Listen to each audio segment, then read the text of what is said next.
Aukey has released a new line of chargers called the Omnia. Today we're going to look at this line and specifically the two models I have in front of me, as well as some high quality USB-C cables and lightning cables that they now offer as well. Thanks to Aukey for sending these to me to take a look at and review. Here is the packaging that the chargers come in. It's a basic cardboard box with line drawings here on the front that tells you what the chargers are. On the top you've got different colors that they come in: matte black, matte white, and a glossy white. Inside, the chargers just sit inside. You get a manual and a little warranty card with each charger. They do not come with any cables. The two cables that we've got today, we've got a USB-C to C cable. These are right angle cables, and in this package, two came in a box. You got black and red, and they're 3.3 feet long. And then for the USB-C to lightning cable, you can see it's one cable, 6.6 feet long, made for iPhone, iPad, and iPod, and it is the black nylon webbing too. So let's talk about the charger's construction and performance. Both chargers I'm looking at today are part of the new Omni line by Aukey. Omni Power is a term used for the latest technology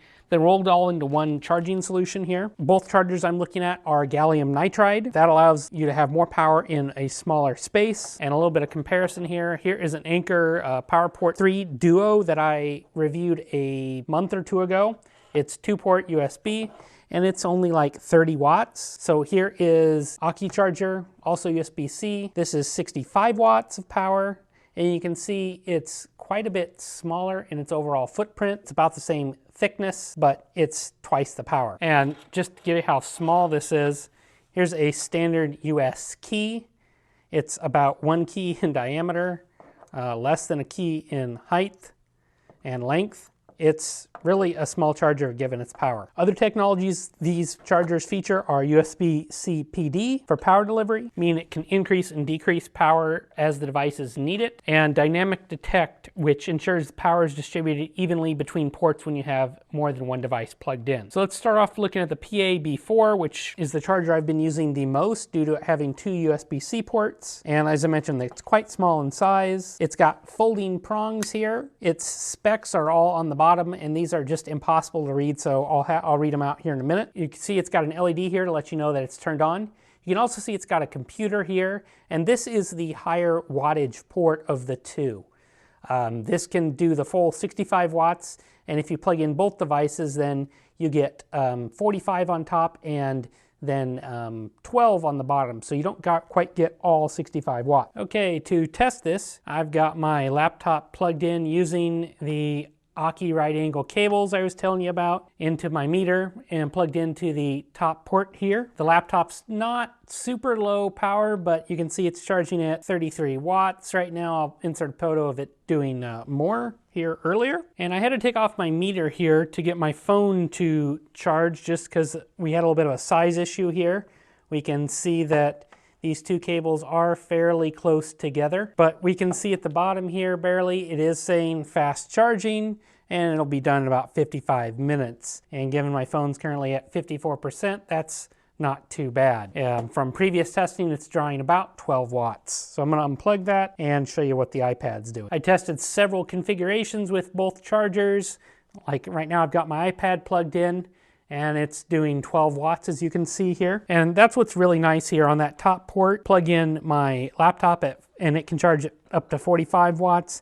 And then I can plug in my iPad and it can do 12, and everything is happy. For me, this ends up making a great travel charger since I can plug in my laptop and charge at full speed and charge my phone or iPad with the other port. Specs for the PA-B4 are that it supports outputs on the top port, the high power port, using USB-C PD 3.0, 20 volts at 3.25 amps, 15 volts at 3 amps, 12 volts at 3 amps, 9 volts at 3 amps, and 5 volts at 3 amps. Port 2 is capable of 18 watts total using USB-C PD, 12 volts at 1.5 amps, 9 volts at 3 amps, 5 volts at 2.4 amps. This would be a good choice for your Nintendo Switch as well. So here is the PA-B3. It's the same size as the PA-B4 and features one USB-C port along with the same specs. It's capable of 65 watts max. The big difference here is instead of a second USB-C port, you've got USB USB-A. Unfortunately, the USB-A port doesn't have any Qualcomm quick charge standards or anything. It's just a standard 5 volts, 2.4 amp port. When both are in use, it reduces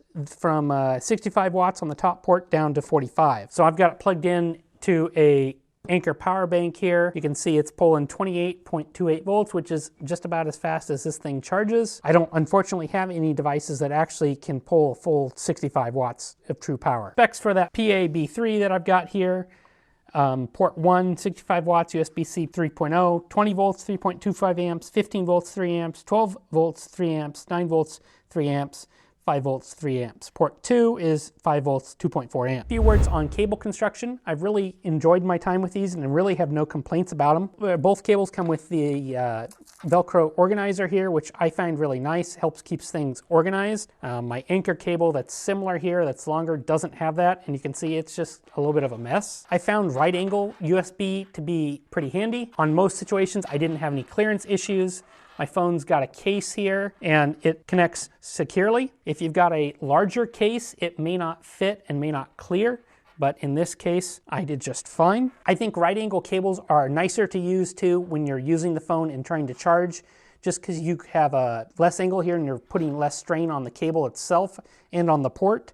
I've always found when I'm using a cable and maybe supporting it on my stomach or something like that, I've disliked the strain that it puts on a cable when doing that, and the right angle solves that problem. A little bit of comparison here in just quality. The red cable here is an Anker cable that's braided and has their anti-break capabilities.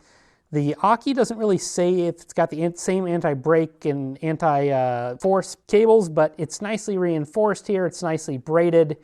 I have no complaints with it, and it's pretty affordably priced too. You get red and black for the right angle cables. And then for the lightning cable, it's just like the black cable, same diameter, same build quality. It's probably the same cable underneath with different ends installed. I had no problem with it being detected on my iPad as not genuine Apple either. Both Omni chargers charge all these cables up without an issue. No devices complained, really no complaints. So the pros of this is the compact size and delivered great performance out of the gate. LEDs are not super bright when they're powered up. That's great for charging at night in a dark room, and 45 watts is just enough to charge my Dell laptop and phone at the same time. And what I mean by that is on the top part I can charge my laptop and there's enough power left over to charge my phone or tablet. Great build quality here on the cables, on par with other brands that I've had like Anker, and those right angle cables are really pretty useful, especially when holding a phone when charging, I find. The cons for me, I've had a little bit of problem with the PA3 when charging my laptop and plugging in another device. My laptop here is older. It doesn't officially support USB-C PD. It's got a lightning port that it charges through. I think that's part of the problem here, and don't fault the chargers at all. When I can plug in other 30-watt devices, it worked a little bit better. And I wish Aukey'd offer a longer right angle USB-C cable. Right now, they're only 3.3 feet. A 6-foot cable would be nice. My conclusion is Aukey's latest Omni chargers are the real deal. They combine technology that you should be looking for when you have a high-watt charger, such as gallium nitride, USB-C PD, and dynamic delivery, to make sure you can charge all your devices as fast as the charger and device will allow. This is especially helpful when you're traveling. I can recommend these chargers if you're looking for a multi-port high wattage charger. If you don't have one yet, you really should pick one up. They are smaller, faster, and just as safe as the charger your device came with. If you travel a lot, it's a must-have. For most people, they'll enjoy the added speed of recharging every day too. Make sure you check out the links to both chargers in the description below. And as always, guys, thanks for watching these reviews. If you found them useful, please like, subscribe, share with your friends so you can catch me on the next review soon. Thanks.